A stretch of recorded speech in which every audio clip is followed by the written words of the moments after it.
Hello दोस्तों, नमस्कार। स्वागत है आपके अपने यूट्यूब चैनल गौरव स्टडी अड्डा पे। दोस्त, उम्मीद होगा सभी लोग अपनी अपनी तैयारी कर रहे होंगे।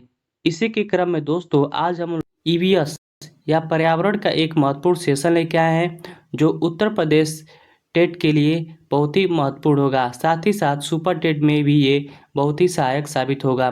तो आइए दोस्तों हम लोग शुरू करते हैं पर्यावरण के कुछ महत्वपूर्ण प्रश्न। दोस्तों देख लेते हैं। पहला प्रश्न हम लोग का रहेगा, पारिस्थितिकी तंत्र में ऊर्जा का मुख्य स्रोत क्या है? बताइएगा दोस्तों, पारिस्थितिकी तंत्र में ऊर्जा का मुख्य स्रोत क्या होता है? एटीपी होता है कि सूर्य का प्रकाश होता है कि डीएनए होता है कि आरएनए होता है? तो देखिए दोस्तों, पारिस्थितिकी तंत्र में ऊर्जा का सबसे बड़ा स्रोत क्या होता है? तो सूर्य का प्रकाश होता है। तो इसका राइट आंसर हो जाएगा ऑप्शन संख्या बी। ध्यान रखेंगे, सूर्य का प्रकाश जो है पारिस्थितिकी तंत्र का ऊर्जा का प्रमुख स्रोत होगा। ठीक है, इसको आपको भूलना नहीं है, इंपॉर्टेंट प्रश्न है।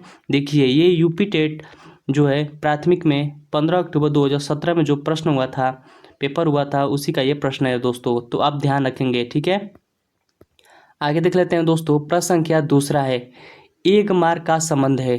एक मार्क क्या होता है दोस्तों, उसको हम लोग देख लेते हैं। गुणवत्ता से संबंधित है कि पैकेजिंग से संबंधित है कि संसाधन से संबंधित है कि उत्पादन से संबंधित है? दोस्तों ये यूपी टेट प्राथमिक में 15 अक्टूबर 2017 में जो पेपर हुआ था उसी का ये प्रश्न है दोस्तों। तो देख लेते हैं एक मार्क किससे संबंधित होता है। एक मार्क की बात करें दोस्तों, इसका संबंध गुणवत्ता से होता है। ठीक है, तो इसका राइट आंसर हो जाएगा ऑप्शन संख्या ए, गुणवत्ता से। ठीक है, ध्यान रखेंगे। एक मार्क का एक प्रमाणित चिन्ह होता है जो भारत में कृषि एवं खाद्य उत्पादों के पदार्थों पर लगाया जाता है। ध्यान रखेंगे जो। ठीक है, एक मार्क क्या होता है? तो एक मार्क होता है दोस्तों, भारत के जितने भी खाद्य सामग्री हो या कृषि उत्पादन से संबंधित पदार्थ हो उस पर जो है एक मार्क लगाया जाता है। ये गुणवत्ता से संबंधित है, इसको ध्यान रखेंगे। आगे देख लेते हैं दोस्तों। प्रश्न संख्या तीसरा है। प्रश्न संख्या तीसरा है दोस्तों, किसी खाद्य श्रृंखला में शाकाहारी होता है। किसी खाद्य श्रृंखला में शाकाहारी होता है। ठीक, किस खाद्य श्रृंखला में शाकाहारी होता है दोस्तों?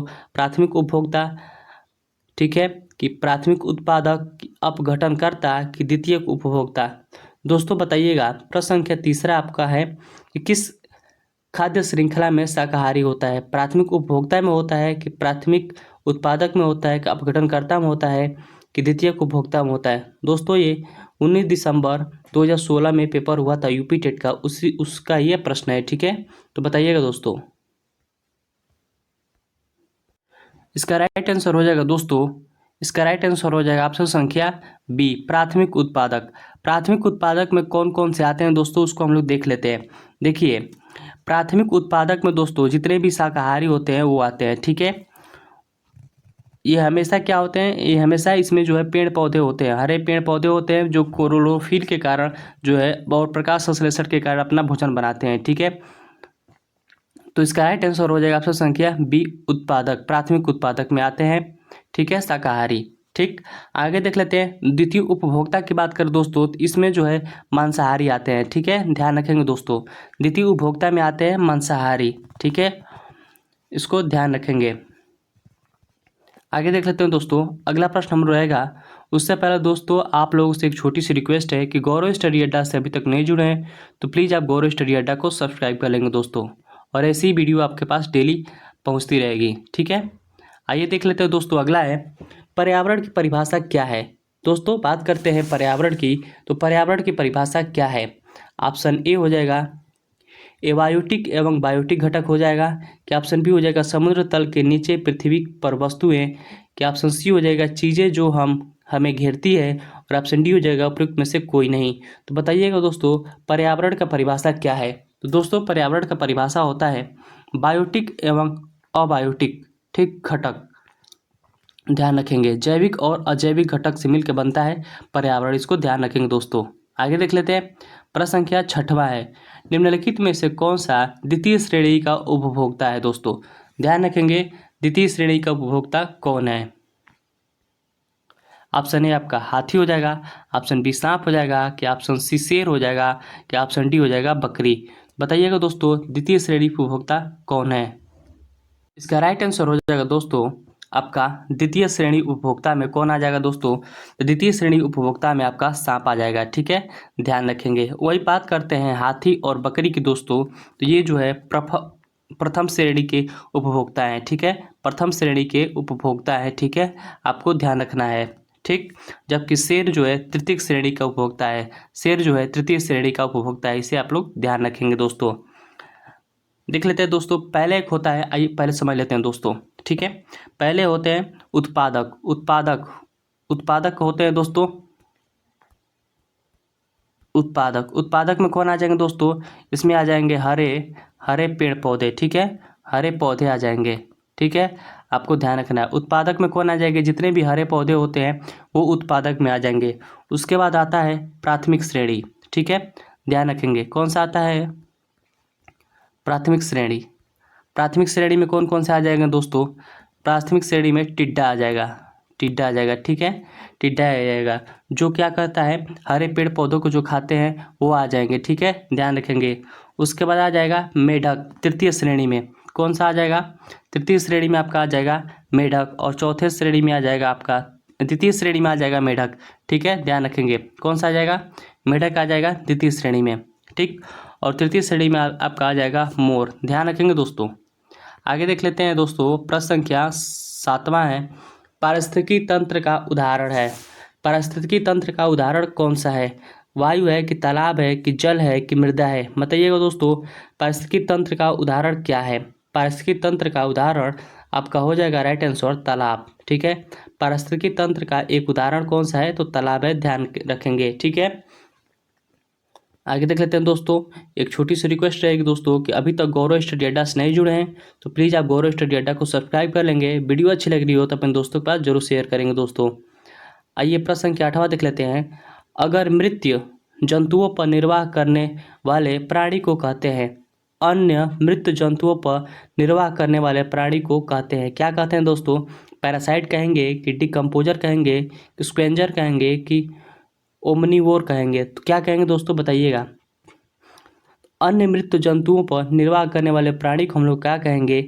स्क्वेंजर कहेंगे, ठीक है, ध्यान रखेंगे दोस्तों। तो इसका राइट आंसर हो जाएगा ऑप्शन संख्या सी। आगे देख लेते हैं, प्रश्न संख्या 9वां है, पर्यावरण एक स्रोत है। पर्यावरण एक स्रोत है, किसका स्रोत है?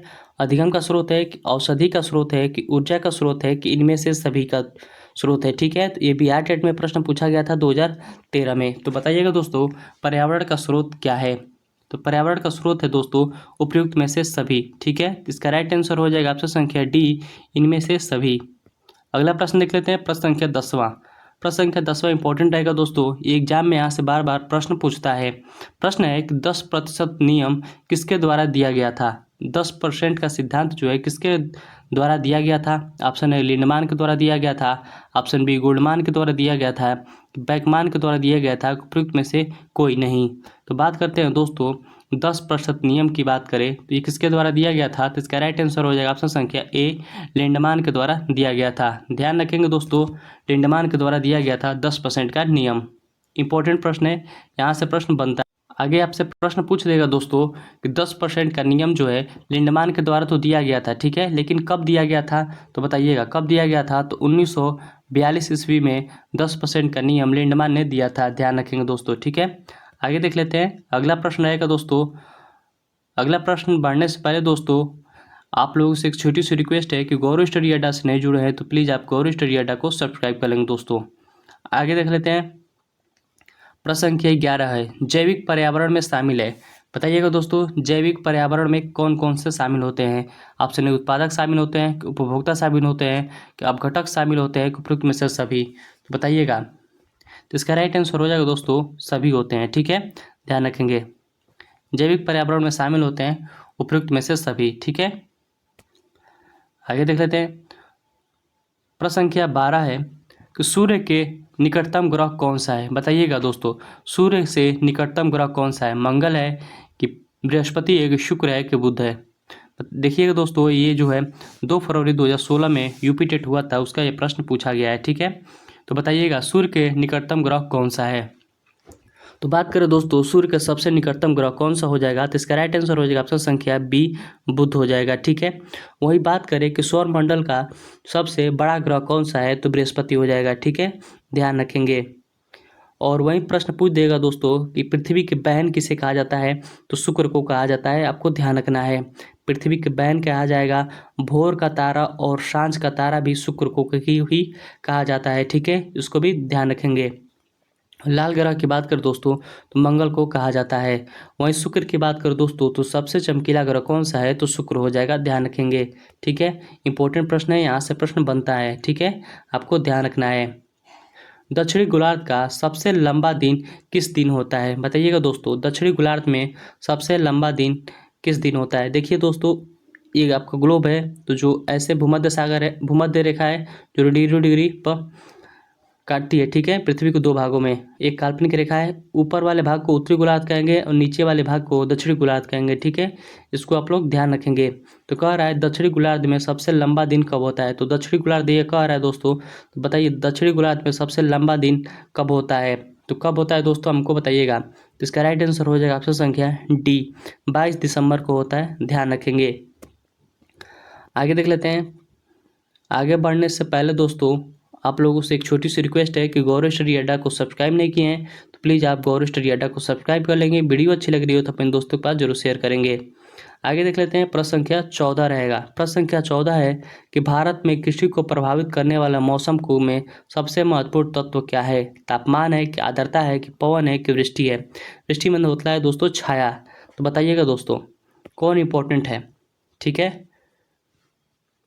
भारत में कृषि को प्रभावित करने वाले मौसम का सबसे महत्वपूर्ण तत्व तो क्या है, इसका राइट आंसर हो जाएगा ऑप्शन संख्या डी, वृष्टि है। ठीक है, ध्यान रखेंगे। आगे देख लेते हैं। प्रश्न संख्या 15 है, कहाँ पर भागीरथी और अलकनंदा नदी मिलने से गंगा बनती है। बताइएगा दोस्तों गंगा कहाँ बनती है। ठीक है, जो इसकी दो धाराएं होती है, एक भागीरथी होती है, एक अलकनंदा होती है। ठीक है, और जहाँ ये मिलते हैं, मिलने के बाद ये जो है गंगा नदी बन जाती है यहाँ से। ठीक है, तो बताइएगा दोस्तों ये दो नदियाँ कहाँ मिलती है, अलकनंदा और भागीरथी। भागीरथी और अलकनंदा नदी कहाँ मिलती हैं, तो इसका राइट आंसर हो जाएगा ऑप्शन संख्या ए, देवप्रयाग में मिलती हैं। और देवप्रयाग से मिलने के बाद जो है ये नदी गंगा के नाम से जाना जाता है। ठीक है, इसको ध्यान रखेंगे। आगे देख लेते हैं दोस्तों। प्रश्न संख्या 16 है, भारत की सबसे लंबी नदी का नाम बताइए। बताइएगा दोस्तों भारत की सबसे लंबी नदी कौन सी है, तो इसका राइट आंसर हो जाएगा दोस्तों ऑप्शन संख्या बी, गंगा नदी। गंगा नदी की बात करें दोस्तों तो इसकी लंबाई 2500 किलोमीटर है। ठीक है, ध्यान रखेंगे। ठीक, ये जो है भारत की सबसे लंबी नदी है। ठीक है, ध्यान रखेंगे। आगे देख लेते हैं दोस्तों। आगे बढ़ने से पहले आप लोगों से एक छोटी सी रिक्वेस्ट रहेगी दोस्तों कि अभी तक गौरव स्टडी अड्डा से नहीं जुड़े हैं तो प्लीज़ आप गौरव स्टडी अड्डा को सब्सक्राइब कर लेंगे। वीडियो अच्छी लग रही हो तो अपने दोस्तों के पास जरूर शेयर करेंगे दोस्तों। आगे देख लेते हैं। प्रश्न संख्या 17 है, भारत के दक्षिणी प्रायद्वीप में कौन सी नदी देश के दूसरी सबसे बड़ी नदी के क्षेत्र निर्माण करती है। बताइएगा दोस्तों, कहने का तात्पर्य है कि भारत के प्रायद्वीपीय नदी है जो देश की सबसे लंबी दूसरी नदी है, तो बताइएगा वो कौन सी नदी है। देखिए सबसे पहले दोस्तों आपको समझना पड़ेगा दक्षिणी प्रायद्वीप क्या होता है। देखिए ये भारत का जो है निचला हिस्सा है जो यहाँ से ऐसे बना होता है, तो इससे नीचे का जो बोलते हैं इसको प्रायद्वीप बोलते हैं। प्रायद्वीप बोलते हैं जो तीनों तरफ जल से घिरा हो। ठीक है, ध्यान रखेंगे।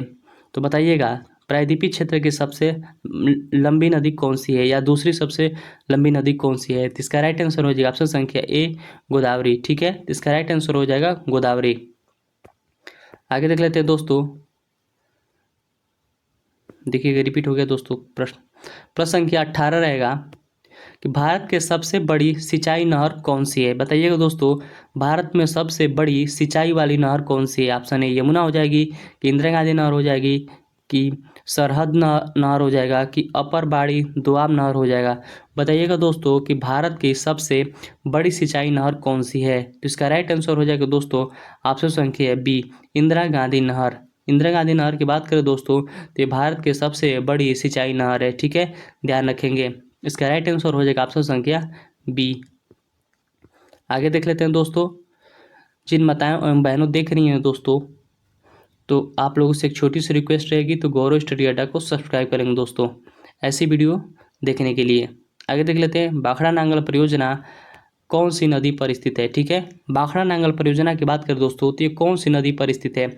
Option A Ganga, option B Sutlej, option C Kaveri और ऑप्शन डी ब्रह्मपुत्र। तो बात करें दोस्तों प्रश्न संख्या 19 का, भाखड़ा नांगल परियोजना कहाँ स्थित है दोस्तों? तो सतलुज नदी पर स्थित है। ठीक है, इसका राइट आंसर हो जाएगा ऑप्शन संख्या बी, ध्यान रखेंगे दोस्तों। ठीक है, आगे देख लेते हैं, टिहरी बांध किस नदी पर बना हुआ है? इंपॉर्टेंट प्रश्न आएगा दोस्तों, प्रश्न यहाँ से बनते हैं। ठीक है, टिहरी बांध किस नदी पर बना हुआ है? अलकनंदा नदी पर कि भागीरथी पर, गंगा पर कि हुगली पर?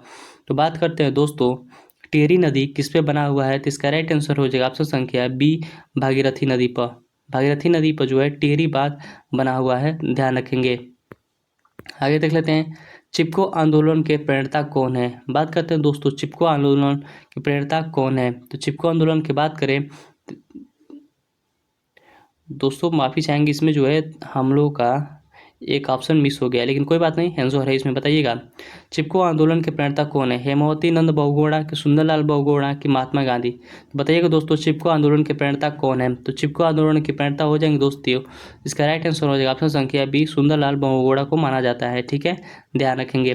कमेंट बॉक्स में बताइएगा दोस्तों, चिपको आंदोलन कब शुरू हुआ था? ठीक है, आगे देख लेते हैं। उससे एक छोटी सी रिक्वेस्ट रहेगी दोस्तों, अभी तक गौरव स्टडी अड्डा से नहीं जुड़े हैं, प्लीज़ आप गौरव स्टडी अड्डा को सब्सक्राइब कर लेंगे। आगे देख लेते हैं, प्रश्न संख्या 22 रहेगा कि भारत में प्रोजेक्ट टाइगर की शुरुआत कब होती है? बताइएगा दोस्तों, कब होती है? 73 में होता है कि 1982 में होता है कि 1992 में होता है कि 1996 में होता है? इंपॉर्टेंट प्रश्न है दोस्तों, यहाँ से प्रश्न 100% बनने की संभावना है। तो बताइएगा दोस्तों कि प्रोजेक्ट टाइगर भारत में शुरुआत कब होता है? प्रोजेक्ट टाइगर की बात करें दोस्तों तो भारत में शुरुआत कब होता है? तो 1 अप्रैल 1973 ईस्वी में होता है। ठीक है, ध्यान रखेंगे। तो इसका राइट आंसर हो जाएगा ऑप्शन संख्या ए, 1973। ठीक है, आगे देख लेते हैं दोस्तों, प्रश्न संख्या 23 है।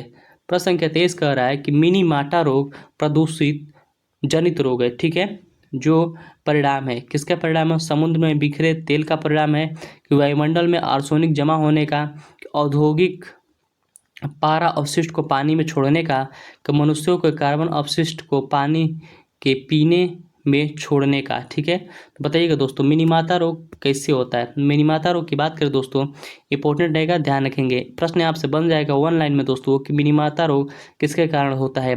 तो इसका राइट आंसर हो जाएगा ऑप्शन संख्या सी, औद्योगिक पारा अवशिष्ट को जो है पानी में छोड़ने के कारण मिनीमाता रोग होता है। ठीक है, प्रश्न आपसे पूछ देगा 1 लाइन में दोस्तों कि मिनीमाता रोग किसके कारण होता है? तो पारा के कारण होता है, ध्यान रखेंगे। ठीक है, आगे देख लेते हैं, प्रश्न संख्या 24 रहेगा, गिर राष्ट्रीय पार्क किस राज्य में स्थित है? बताइएगा दोस्तों, गिर राष्ट्रीय पार्क किस राज्य में स्थित है? ऑप्शन ए राजस्थान में, कि ऑप्शन बी गुजरात में, कि ऑप्शन सी मध्य प्रदेश में, ऑप्शन डी महाराष्ट्र में? बताइएगा दोस्तों, गिर राष्ट्रीय पार्क कहाँ स्थित है? तो इसका राइट आंसर हो जाएगा ऑप्शन संख्या बी, गुजरात में स्थित है। यहाँ पे क्या पाए जाते हैं दोस्तों? तो बब्बर शेर पाए जाते हैं। ठीक है, बब्बर शेर पाए जाते हैं। ठीक है, ध्यान रखेंगे दोस्तों, बब्बर शेर पाए जाते हैं, बब्बर शेर पाए जाते हैं, ध्यान रखेंगे। गिर नेशनल पार्क में, ये गुजरात में स्थित है। गौरव स्टडी अड्डा को दोस्तों आप लोग सब्सक्राइब कर लेंगे। वीडियो अच्छी लगी हो तो लाइक करिएगा। आगे देख लेते हैं, असम की बात करें दोस्तों, का एक प्रसिद्ध जो है एक सींग वाला गेंडा वाला वन्य जीव अभ्यारण्य कौन सा है? बताइएगा दोस्तों, कहने का तात्पर्य दोस्तों, एक सींग वाला गेंडा जो है किस राज्य में पाया जाता है? बताइएगा दोस्तों, तो एक सींग वाला गेंडा जो है असम में पाया जाता है, यहाँ से प्रश्न बन सकता है। उसके बाद दूसरा प्रश्न है दोस्तों कि एक सींग वाला गेंडा किस वन्य जीव अभ्यारण्य में पाया जाता है? तो काजीरंगा वन्य जीव अभ्यारण्य में पाया जाता है। ठीक है, तो इसका राइट आंसर हो जाएगा ऑप्शन संख्या बी, ध्यान रखेंगे। ठीक है, एक सींग वाला गेंडा कहाँ पाया जाता है? तो काजीरंगा में पाया जाता है। काजीरंगा कहाँ है? तो असम राज्य में स्थित है, ध्यान रखेंगे। आगे देख लेते हैं, प्रश्न संख्या 26 रहेगा, निम्नलिखित में से किस जनपद में चंद्र प्रभा वन्य जीव अभ्यारण्य स्थित है? इंपॉर्टेंट प्रश्न रहेगा, चंद्र प्रभा वन्य जीव अभ्यारण्य। बात करें दोस्तों चंद्र प्रभा वन्य जीव अभ्यारण्य की, इसका राइट आंसर क्या हो जाएगा? बताइएगा, ऑप्शन ए लखीमपुर खीरी, चंदौली, लखनऊ की वाराणसी? बताइएगा दोस्तों क्या हो जाएगा? इसका राइट आंसर हो जाएगा दोस्तों ऑप्शन संख्या बी, चंदौली में स्थित है आपका चंद्र प्रभा वन्य जीव अभ्यारण्य, ध्यान रखेंगे। आगे देख लेते हैं, प्रश्न संख्या 27 है। प्रश्न संख्या 27 कह रहा है दोस्तों कि किस राष्ट्रीय उद्यान को पूर्व में हैली राष्ट्रीय उद्यान कहा जाता था? बताइएगा दोस्तों, हेली राष्ट्रीय उद्यान किसे कहा जाता था? Option A Jim Corbett national उद्यान को, कि राजाजी राष्ट्रीय उद्यान को, कि दुधवा राष्ट्रीय उद्यान को, उपयुक्त में से कोई नहीं। बताइएगा दोस्तों। तो इसका राइट आंसर हो जाएगा दोस्तों जिम कॉर्बेट नेशनल पार्क का पुराना नाम क्या था? हेली राष्ट्रीय उद्यान था। ठीक है, और वर्तमान में इसका नाम बदल कर क्या कर दिया गया है? तो रामगंगा जो है रामगंगा नेशनल पार्क कर दिया गया है। ठीक है, ध्यान रखेंगे। ये भी इंपॉर्टेंट प्रश्न है कि रामगंगा नेशनल पार्क किसका हाल ही में नाम चेंज किया गया है? तो जिम कॉर्बेट नेशनल पार्क का नाम जो है बदल कर रामगंगा नेशनल पार्क कर दिया गया है। ध्यान रखेंगे दोस्तों। दोस्त, आप लोगों से छोटी सी रिक्वेस्ट है कि अभी तक गौरव स्टडी अड्डा से नहीं जुड़े हैं तो प्लीज़ आप गौरव स्टडी अड्डा को सब्सक्राइब कर लेंगे ऐसी वीडियो के लिए। आगे देख लेते हैं दोस्तों। प्रश्न संख्या 28 रहेगा। वन्य जीव सुरक्षा अधिनियम पारित किया गया था। कब किया गया था दोस्तों? वन्य जीव सुरक्षा अधिनियम पारित कब किया गया था? 1960 में, 1962 में, 1972 में, 1975 ईस्वी में। बताइएगा दोस्तों कि वन्य जीव सुरक्षा अधिनियम पारित कब किया गया था। तो बात करते हैं दोस्तों वन्य जीव सुरक्षा अधिनियम इसको जो है पारित कब किया गया था? तो 1972 ईस्वी में पारित किया गया था।